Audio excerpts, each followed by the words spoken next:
Hai teman-teman, kenalin aku Monik dan kita balik lagi di Rehat.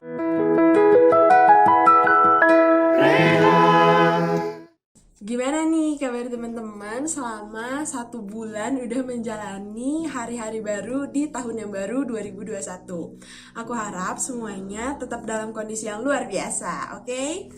Nah teman-teman, hari ini tuh aku mau bawain renungan singkat tentang gimana sih seharusnya kita tuh mengatur resolusi kita, mengatur rencana kita ke depannya, terutama di tahun baru ini, di 2021. Mungkin kalau kita dengar kata tahun baru tuh soalnya identik banget dengan kata resolusi. Teman-teman juga kayaknya di sini ada yang udah buat resolusi untuk tahun 2021 ini. Tapi teman-teman sadar gak sih? Bertahun-tahun kita buat resolusi, tapi hasilnya gak ada bedanya. Yang kita harapin tiap tahun sama lagi dan sama lagi. Sadar gak sih teman-teman, hal itu tuh bisa terjadi karena ketika kita bertahun-tahun buat resolusi dan bertahun-tahun juga kita nggak nepatin resolusi kita. Katanya kita pengen punya pacar baru, tapi gak mau move on dari yang dulu. Katanya pengen dapet nilai yang bagus, tapi boro-boro belajar, malah main terus. Jadi jangan sampai kita buat resolusi kalau kita belum bisa nepatin janji kita itu sendiri. Jangan sampai kita buat resolusi kalau semangat kita tuh istilahnya kayak kembang api. Heboh, seru, tapi cuma bentar. Udah gitu langsung hilang, padam. Resolusinya cuma bertahan sampai Januari atau Februari. Jadi teman-teman, sebelum buat resolusi, aku mau ajak teman-teman sama kayak di episode sebelumnya, kita harus evaluasi dulu. Kita harus introspeksi dulu, apakah setahun kemarin kita tuh udah jadi pribadi yang baik. Apakah sebagai anak kita udah taat sama orang tua, sebagai pelajar kita udah haus akan ilmu dan prestasi. Seharusnya teman-teman kita tuh bersyukur karena Tuhan ngasih kita kesempatan untuk menjalani tahun yang baru. Dengan segala tantangannya, kita harusnya jangan kabur dari tantangan itu. Justru ada pepatah yang bilang, hidup itu bisa berkembang ketika kita punya tujuan hidup dan menjalani tantangannya. Jadi teman-teman, harusnya kita tuh jangan cuma buat resolusi, tapi buat strategi dan harus langsung aksi. Jadiin hidup teman-teman tuh sama kayak perangko, yang dia tuh bakal selalu nempel terus hingga dia tuh sampai di tujuannya. Kayak gitu teman-teman. Mungkin aku juga hari ini mau ngasih sedikit tips gimana sih caranya kita mengatur resolusi kita. Jadi yang pertama tuh kita harus pikirin beberapa hal positif yang ingin kita capai. Hal positif ini tuh bisa dalam segala sisi, misalnya dalam hal pelayanan, dalam hal studi, pekerjaan, ataupun karya-karya kita. Tapi si hal positif yang ingin kita capai, target kita ini tuh harus realistis, biar kita tuh nggak kewalahan untuk mencapainya. Realistis di sini juga tuh maksud aku kayak teman-teman tuh yakin teman-teman bisa mencapainya asalkan kita tuh memberikan seluruh kemampuan kita yang terbaik gitu. Nah, terus yang kedua, tulisin resolusi teman-teman itu secara detail. Terserah teman-teman mau ditulis di mana, misalnya di kertas HVS atau di buku atau di jurnal, atau bahkan teman-teman tuh bisa banget buat nulisin di kertas terus ditempel gitu di dinding kamar atau di meja belajar, biar itu tuh selalu jadi pengingat buat teman-teman untuk semangat menjalani resolusi dan impiannya.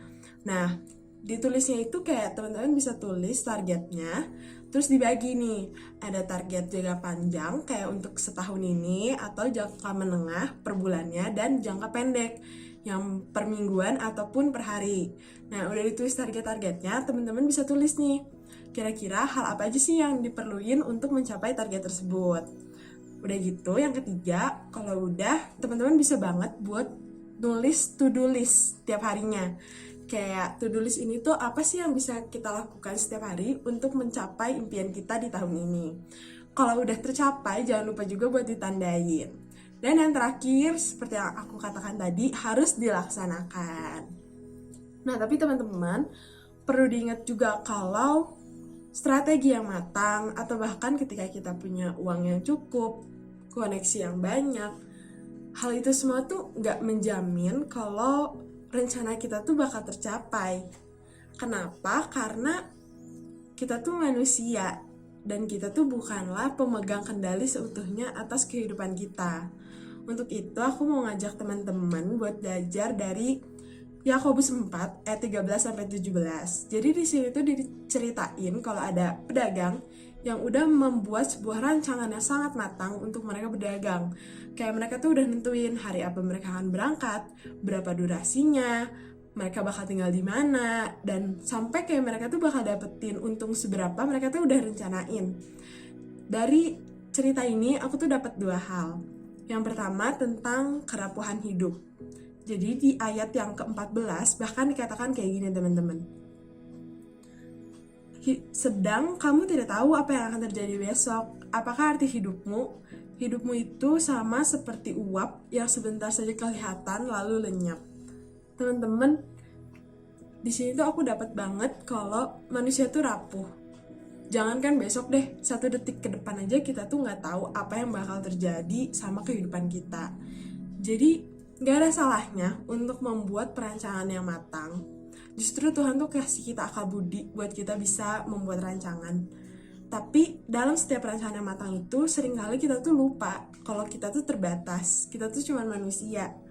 Dan kita tuh tidak berdaulat atas kehidupan kita. Jadi jangan sombong kalau kita akan mencapai tujuan kita gitu. Karena sehebat-hebatnya manusia, ya manusia itu tetap terbatas. Udah gitu, hal yang kedua yang aku dapetin itu tentang kedaulatan Allah.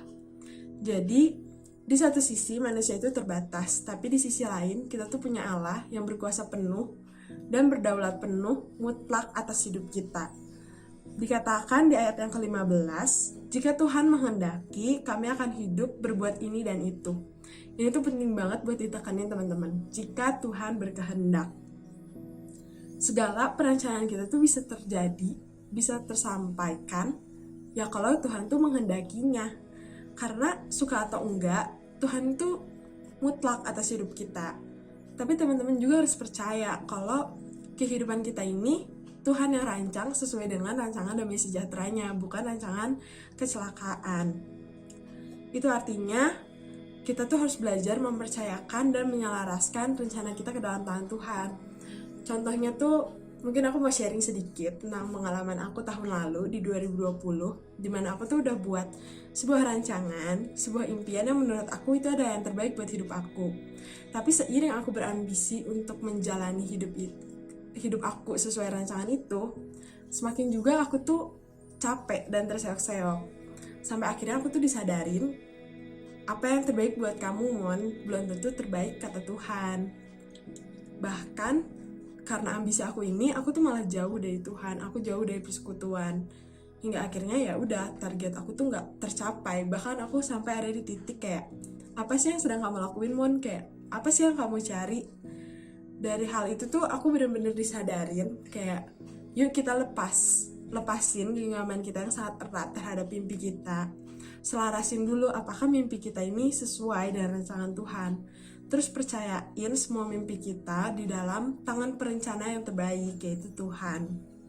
Jadi teman-teman, perencanaan itu emang penting, tapi jangan lupa kalau kita tuh punya Tuhan yang berdaulat atas hidup kita. Jadi kalau aku boleh tambahin dari tips aku yang sebelumnya, pertama, kita tentuin apa target kita. Kedua, selarasin dulu apakah ini udah sesuai dengan rancangan Tuhan. Terus kita atur perencanaan untuk mencapai target itu. Dan yang terakhir, kita laksanain dan percayakan semuanya ke dalam tangan Tuhan. Mungkin itu aja dari aku. Mungkin juga aku mau tambahin sedikit, kalau buat teman-teman yang merasa tahun 2021 ini masih serba gak jelas, terutama terlihatnya kayak buruk gitu karena melihat kondisi tahun lalu, teman-teman, masa depan yang terburuk menurut manusia bisa jadi yang terbaik di tangan Tuhan. Jadi aku harap teman-teman bisa untuk mulai merencanakan apa aja sih yang ingin dicapai di tahun ini dengan melihat ke belakang dulu, apakah teman-teman sudah menjadi pribadi yang baik atau belum. Lalu jangan lupa untuk serahkan semuanya ke dalam tangan Tuhan. Sekian dari aku dulu ya. Oke teman-teman, mungkin teman-teman juga bisa banget buat nulisin di kolom komentar apa aja sih resolusi dan wish teman-teman selama tahun 2021 ini. Dan kalau teman-teman yang merasa punya topik ataupun pergumulan yang ingin dijadiin renungan sama kita, boleh banget teman-teman langsung hubungin kita di Instagramnya pemuda_GKI Cimahi dan @koreci_GKI. Sampai ketemu di rehat selanjutnya ya teman-teman. Akhir kata, Pak Mamat lagi potong kayu. Cakep.